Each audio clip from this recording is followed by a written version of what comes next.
Welcome back, welcome back, welcome back, welcome back, welcome back to the daily grind. Welcome back to the daily grind. Welcome back to the daily grind. Welcome back to the daily grind. That's a song that I wrote called Welcome Back to the Daily Grind in honor of being back to the daily grind. How is everyone? Welcome. I've got Rusty with me. I am Luke. I'm your host. Rusty, are you good, sir? It's been a little bit since I've seen you, sir. How are you? Yeah, doing great, man. Life's good. I got some stuff for Tubing Tuesday. I've got some thoughts. I'm looking forward to that segment and glad to be back, man. How was Bonnaroo? Great. It was so hot. I bet. But I somehow managed to tan, and I'm a redhead, Wow. and Yeah. that's weird. Look at I got a you. Bonnaroo jersey, Nice. which is cool. Yeah. Shout out Wayno. Hope you're good, brother. Yeah. I saw T-Pain. It was actually like all joking aside, I saw over 50 bands in like 4 days, Wow. which is I've never done a music festival, and so I was just like, it was just really cool. And I saw hundreds of exposed boobs and breasts and butts. I mean, there was just, and nobody cared. It was everybody was just walking around sweaty and hydrating, and T-Pain was there, and that was cool. Sounds a lot Jason like my isn't- NASCAR experiences. Yes, it seemed very NASCAR. It was just like Yeah. everybody's just having a good time and sweaty and music and Yeah. lots of good bands. People that I saw Post Malone. I didn't have a very high bar, and the dude was like a really, really freaking good, and he had a good show. Oh, how about Jason? You almost said it. Jason Isbell. How was Jason Isbell? Awesome, Go. dude. I love his music. I think the dude can write a hell of a song, but he's just a dude. He's just like a normal dude, and he's just up there just talking about how he was there all weekend. He was like, I've been walking around seeing shows, and he's the kind of guy that you wouldn't recognize. Yeah. And We can blend in a little bit. Dude, he's so good. And he was in my top 5, no doubt. He was really, really good. Also, he's one of those guys, too. Like, he writes a ton of songs that you don't realize are Jason Isbell songs. He's a great songwriter. Yes. He's a great, like, just artist. Yeah, loves him. He's my, like, get home in the evenings. I'll tell Alexa to turn him on, and that's what I jam to while I cook and hang out. Yeah. And so, man, I'm super jealous about that. Every song, I was like, this is him? It's Yeah. good. And shout out, there was a Dashboard Confessional emo super jam. Oh my gosh. And that's exactly what it sounds like. It's where Dashboard Confessional was there, and they brought out Jimmy Eat World and Taking Back Sunday and Thursday, and they just played all. And I was just like, my little emo kid body was just like, yeah, High School Buckets is having a trip right now because that was all that good, like in my, growing up years, like good music, man. Heck yeah. Yeah. Awesome. Enough about Bonnaroo, though. It's going to be there forever, maybe. I don't know if it's hot. Let's talk about basketball because Celtics are champs, man. And it was weird. I don't consider myself a Celtics fan, but once Pritchard hit that half-court shot, man, I was just caught up in it. I was like, go Boston. It was really weird because after Friday, I didn't get to – I've not talked to anybody about basketball in like a week. After Friday, they had to win. They had to win last night or that was going to get ugly. Real ugly. Did what was your number one takeaway from the game? Yeah. Boston related. Let's stick to the Boston side. Boston they lived up to the hype. They had their one game. Boston always has that one game where they're just going to absolutely mess the bed and they're going to lose and they're not going to play well. And that was Friday night, but they bounced back in a big way. And I think we're going to look back like, it was fun to hate on the Eastern Conference and rightfully so, right? Like it's soft compared to the West, had a ton of injuries. A lot of guys weren't healthy. They didn't have to face Jimmy Butler, Donovan, they didn't have to face Donovan Mitchell. Some of these guys that they would have normally had to have faced on the way to the finals, they didn't have to play them due to injuries and, fluke things, whatever. But I think we're going to look back and we're going to say that Boston team was really good. They won 80 games? I mean, yeah, they won 80 games. They were beating people like into a pulp. Even in the playoffs, like the games they won against Dallas were convincing. Last night was never in doubt. It was never in doubt who was in control of this series and who was going to win it after like halftime of game one. It was pretty obvious who the better team was.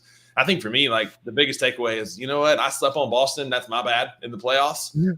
And they absolutely lived up to the hype as one of the best teams we've seen probably since some of those Warrior runs. I mean, really, because they were just dominant all year long. Home way didn't matter. And that's what we saw last night as well. Exactly. And it's down to every single one. Everybody on that team read the assignment and knew their role. You know, like every one of them, you know, like Drew didn't have to go out there and be a number 2 option. He didn't even have to be number 3 option. He just needed to go out there and play mean defense and you know, and just like do all the things on the periphery, rebound the ball. He was the only guards. Yeah, he was the only Celtic with a double-double last night. Finished 15 and 11. I mean, just a hustle game, you know.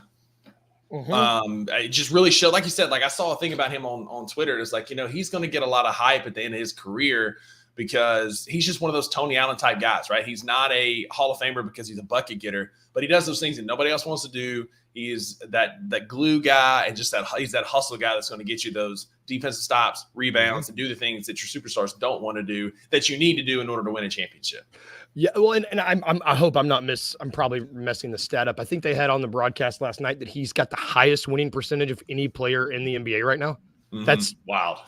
That's crazy. Like, it's just like, that's just a wild stat to me. And it's cool that it's a guy that Holiday that has it. Cause tell me someone that doesn't like him. Yeah. I don't know. Like everybody likes him. Like they might have the most likable guard pairing between him and Derek White, which shout out Derek White. He got that chipped tooth that I got last night. And man, dude, when his face went in the court, I was like, me and Kylo, I was like, oh, I thought he broke his nose. And dude, that dude might be the scariest dude. Cause one, I don't think he's tatted up and bald in that beard. It's like, this dude's going to kill me. And I think he should keep the chip. Keep the chip, Derek. You look good. I don't know between them and Big Al, but shout out Al Horford, shout out Wayno in the comments. He talking about how he was happy for Al. I might be the happiest person. That's who I was happiest for. Yeah. It's one of those things you don't realize how long you've been watching Al Horford play basketball. Guys like us, until you're like, oh my God, he's been playing a long time. Yeah, I watched him in college at Florida. He came to Mississippi State like back in the day. And I mean, I was in college a long time ago and watched him play in college. And so like to see him still going. And then, you know, I know, and Wayno, shout out in the comments too for the Tillman love. It's bittersweet for me. I saw a lot of hype for Tillman. Anthony Sane gave him some love. Like, and again, the Two Black Sports Show was the biggest Xavier Tillman stan show in the world. We were the biggest X fans, and I'm still happy for him. I don't love some of the stuff he said about Memphis after he left, about, you know, this is how you're supposed to take it serious, and Memphis just goofing, you know, whatever. But I am happy for him. He had a rough year, you know, moving the family, losing his dad, a lot of stuff happening. So I can put that aside and be happy for him to win a championship as a former Grizz. And happy for him, happy for just a player that I have not, I don't want to say that it's not that I don't care for him. It's just a player that I have had I'm trying to think of a middling sounds wrong. I have not had much of an opinion on Jason Tatum. You know, he's the 5th or 6th best player in the league. You know, he's not someone that I've had a strong opinion of either way. I like him. I don't dislike him. You know, he's just someone that I think is a really good basketball player. But watching him be overcome, like that kid was overcome last night, like where he was trying, he just like couldn't talk. But when he was speaking, he was still like eloquently describing the feeling and what he was having. It was the first time where I was like, I just felt for him to see him so over and holding his son. It was just like, it was a lot, you know, like for a team that I like a guy that I really, I wasn't pooping on him like everybody else. It seems like who's the better player, you know, it's like, I just did not have an opinion. I recognized that he was good. I wasn't going to lose sleep over him, but it was really, really, really, really, really, really cool to see someone overcome that way. Yeah, I think we forget a lot of times that they're humans too, right? They're people. So Exactly. he's hearing that noise of, Jason Tatum is soft. He goes soft in big games. When the lights are the brightest, he's the smallest. Is Jaylen Brown better? And Jaylen Brown was rightfully the MVP of the series because he did have a better overall series. But it was cool to finally see him get his credit for being one of the top players in the league, because we forget about it because the media boo-boos all over him because he can't win the big games. Well, now he has. And so I think, that's a huge, obviously, marker. This is going to be a huge marker in his career. Now we'll see, does it change the media's opinion? Is he able to continue the kind of dominance that he's been able to do on both sides of the ball? And then to see him get his KG moment last night, right? Like afterwards, like, we did it. We did it. I thought the first thing I thought of was impossible is nothing. It was awesome. It was awesome. Yeah, and it didn't feel put on. It just felt like that's what he wanted to, like he didn't know what else to say. Yeah, like KG was clearly getting paid by Adidas to say that. But last night, like Jason and Tatum was like, I'm going to say this just because it came out, out of his heart. And I really think he meant that last night. So it was cool to see him get his props after really getting, boo-booed on for the entire playoffs. And, the whole time leading up, they were counting out Boston. Oh, they hadn't beat nobody. They're going to play somebody and lose. Jason Tatum's going to fold. He had 31 last night and won a ring. So I think he silenced a lot of the doubters. Well, man, and to the bitter end, it felt like they were still trying to get that discourse going, Tatum or Brown, up to where they were giving him the MVP on the podium. It felt like they were still trying to start something. And those dudes just shut it down every step of the way. Brown was up there and he was like, this is just as much mine as it is his. Like it's for those guys to continue being of one mind, and like it's pretty impressive because it's like you said, we forget they're human. It's really easy for humans to develop resentment and develop like pride, and both of those guys have just stayed level-headed, and props to them. Props to them to finally doing it.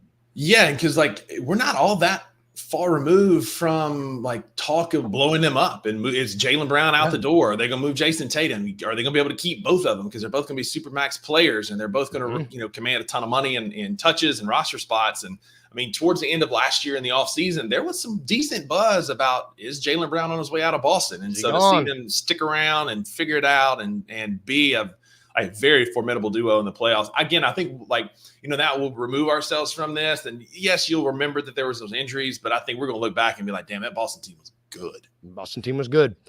We're going to switch gears a little bit. So Boston team was good.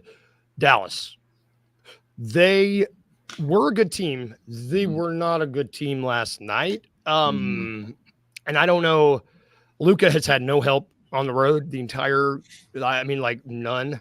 None. Brown would look real nice in Memphis blue. Wayno, we agree with you. He would look really good. Absolutely. If you're Luka, I don't know if I'm Luka how I feel, because Kyrie was not good last night. His shot, in every shot, the shots just didn't look good. I mean, he got pulled out of the game with 3 minutes left. Like he got pulled out of the game before any of the Boston stars did. Like it was just, if I'm Luka, I don't know. I would be a little frustrated because other than PJ Washington, it was all. I don't know if Kid could settle on a lineup. Like he was looking for the five guys he could play the entire time. He could not settle on them. Yeah, it's like I don't know. I'm not upset if I'm Dallas.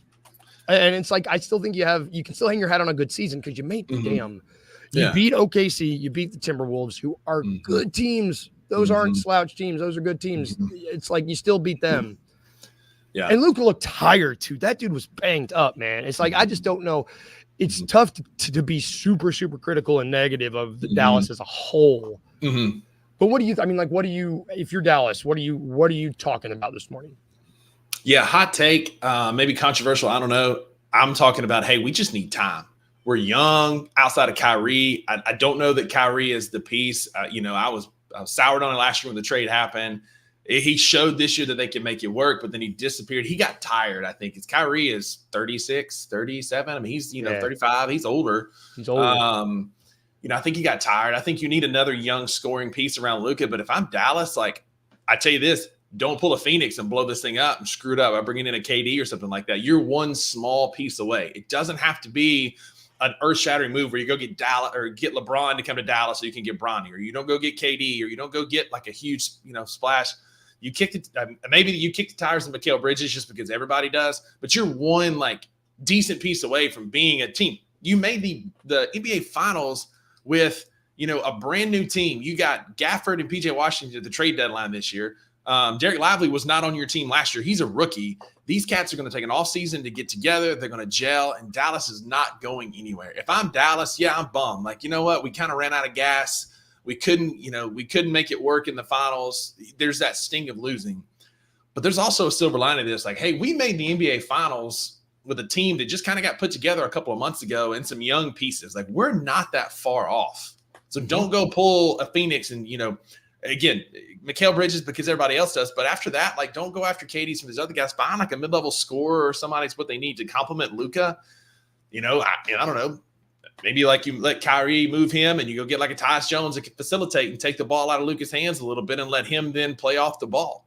You're just like, you're this close. So I don't think you need to do anything drastic. And I don't think I'm waking up with my hair on fire. Like, I need to rebuild this franchise. I think you just need to give it some time. And as a sports fan and as a sports franchise, that is the worst thing you could possibly say, right? If we're Grizzly fans, we understand. We were like, give it time. This team, the core's young. Give it time. I'm sick of time, right? But I think if Dallas can be patient, this team is not that far off. And they don't need to be patient for that long. I think that point that's a very good point, because Gafford and PJ Washington, they got a couple months before the finals. It's like those were two of their top 5 guys, 2 of their top 6 guys. And also Lively, Gafford. Yeah, those 3 dudes who were huge to the success of your team on the home stretch. Yeah. Because the 3 of them were basically removed from this last series because they took away their corner threes and they took away the lobs. You give them a full season of being able to figure out what to do in those scenarios rather than one series, they're going to be dangerous. And you've got guys like Hardy and guys like Exum on the bench who are still giving you stuff. Josh Green gave him 22 minutes last night. Great player. I mean, there's a lot of potential in this team. I just like don't follow the path that's there ahead of it that you saw Phoenix do, right? Because I just keep going back to that, right? Because they were in the finals. They went and got KD. They did all this crap, and now look where they are. They're awful. They're a bad team, and they're not going anywhere. Yeah. And the only question mark that I would seriously consider, and they have Jason Kidd, who is a hell of a coach. Absolutely. Like that's another thing. Absolutely. Absolutely. It's just the only question mark that I would have would maybe be around the Kyrie piece. And that's just because of his age. I mean, like, he's shown that he did what was asked of him this season. He rose to the occasion. He was the vet. Dallas seems to really like him. They respond to him. He just also happened to go into Boston. He might be arguably the most hated man in that city, in the NBA. It's just like, that would be my only question mark. And it's solely because of his age. Agreed. Wayno in the comments is right, though. The best move is to make no move and let him develop. I think, you give it one more year with Kyrie and Luka, and then if nothing else, you got a trade piece at the deadline next year, because they obviously can make good deadline moves. They did it this year to get 2 pieces that helped them get to the NBA Finals. I think you sit on this roster. You let Kyrie and Luka have another, offseason together. You let Derek Lively develop. That kid has got some potential, man. Just watching what he did as a rookie. He's good with the right pieces. Him and Gafford can be like a great tandem coming in and out off the bench. Again, Dallas ain't far off, man. They're going to be scary for a couple of years if they can develop these kids and keep this roster together. Because, like, looking up and down, outside of Kyrie and Tim Hardaway Jr., I mean, none of these guys are all that old. They still got they don't have a lot of miles on the tread. And so a lot of these cats can play for a while. Just give it time. And again, as sports franchises, that is your enemy, because it's a very much, what have you done for me lately? But give it time. Just develop these kids, and this team will be dangerous. They already took out the T-Wolves and the Oklahoma City Thunder with the team that was thrown together in a month. Absolutely. It's like they're already dangerous. And if they give it a little bit of time, they're going to be even more so. Yeah. The West is just going to be fun to be in, right? It's going to be absolutely. That's it, man. Just a murderer's row trying to get through, man. It's wild. It's awesome. We're going to take a break. That's it for the finals. Happy finals. Basketball's over. Officially the off season. I think people can start signing deals now. I think it's time. Summer league soon, but enough basketball talk. We're going to take a break. And when we get back, we're going to tube. We haven't tubed in a while, I don't think. So we're going to tube. There's lots of summer TV is back. So we're going to tube after this quick break. Speaking of getting rid of toxins, Kenny Stubblefield, David Jones. Oh, wow. Nah, I mean, depending on who you look at it. You know, he may be a toxin to University of Memphis. The University of Memphis might be a toxin to him. In a very dramatic fashion, David Jones decided he will be taking this challenge to the NBA at around 10:55, man. It started feeling a little bleak. You know, I text you. I said, Kenny, is there any hope? I mean, he kind of the writing's been on the wall, right? Like, yeah. I mean, he said it to the Daily Memphians, Drew Hill at the combine. If I get all you inclination that I can get, think at me the right way, I'll stay in the game.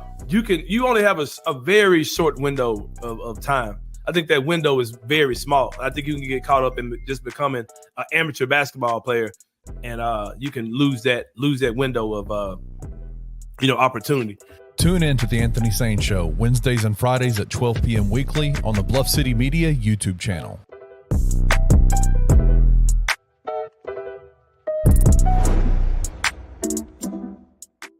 This has turned into unrealistic expectations for teams.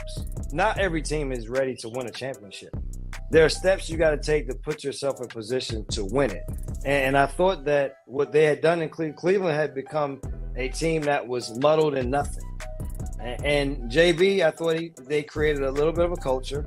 You were able to find a star player. I think it's tough. I go back to what happened with Adrian Griffin in Milwaukee. I mean, you got the second best record in the NBA, and they say, well, we don't know if you're the one to get us over the top. Yeah, but the guy you bring in is only 5-6 games over 500 from that point on. You would hope that realistic expectations start to come back into the fold, other than these unrealistic things that it's going to happen. Winning a championship happens just like that, because it didn't that way at all. Tune in to the Night Court Podcast with your hosts, Rob Fisher and Brevin Knight, on the Bluff City Media YouTube channel.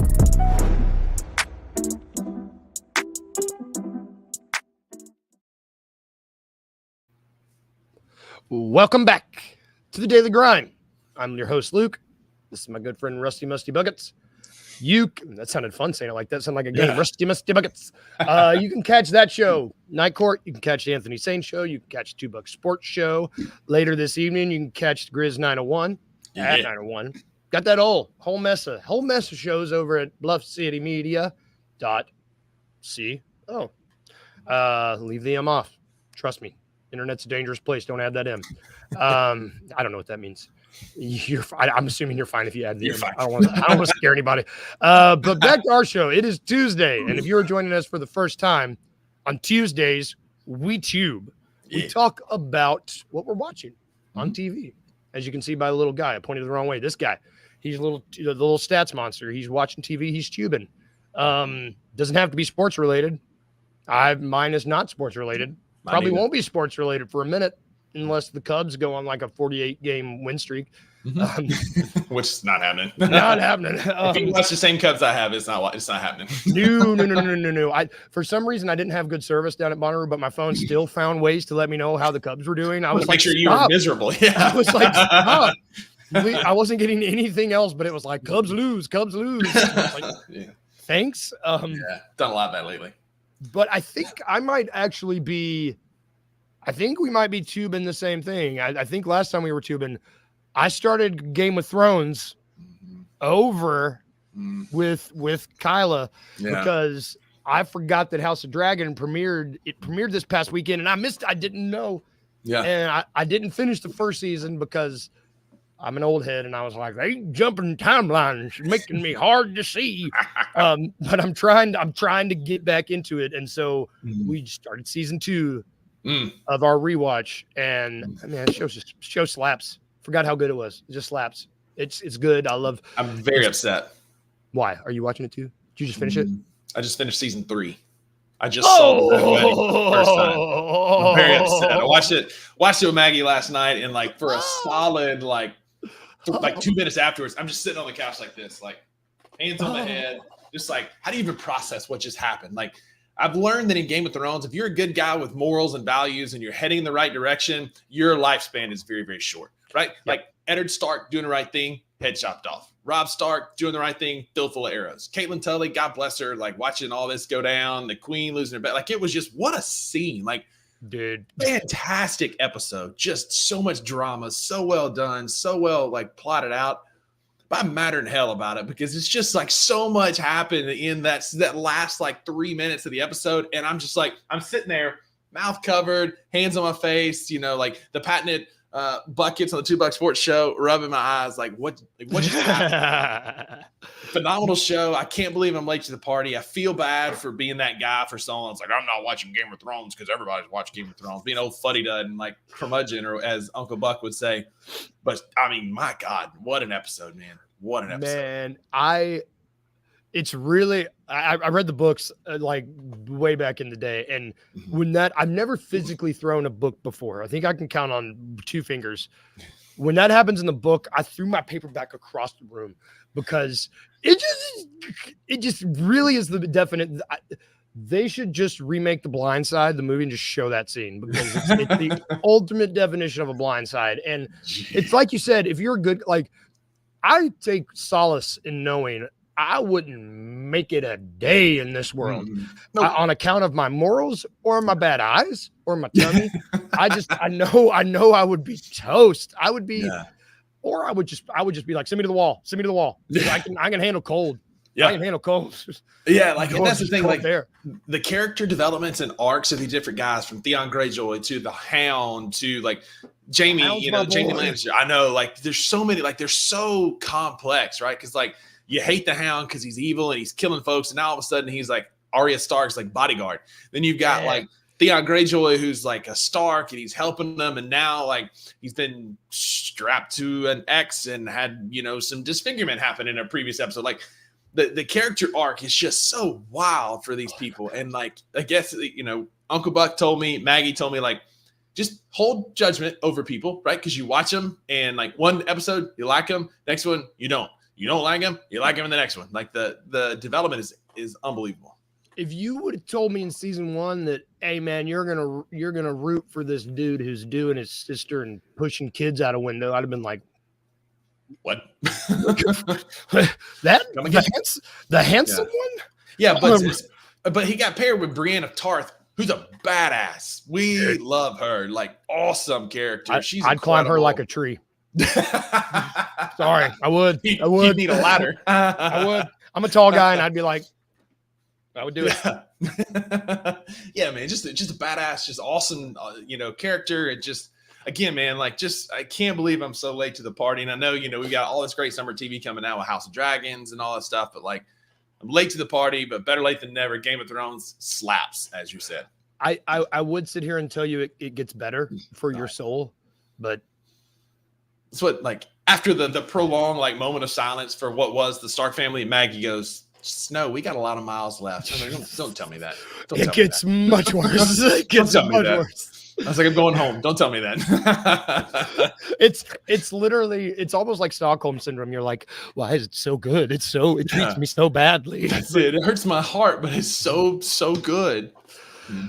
I kind of like this show. This is the red wedding of podcasts. Maybe? No, I don't know. Please don't murder me. Don't murder. The Daily Grind sends its regards. That's going to do it for today's show. I will be back tomorrow, maybe with Rusty. I don't know. We take this as it goes. Everybody else, shout out Wayno, who hung out with us. He just spat his tea out laughing. Yeah, that's what we do here, Wayno. Yeah. Yes. Everybody have a good week. I will see you tomorrow. And remember 2 things. Remember to be a little weird and remember to smile. I will see everyone tomorrow.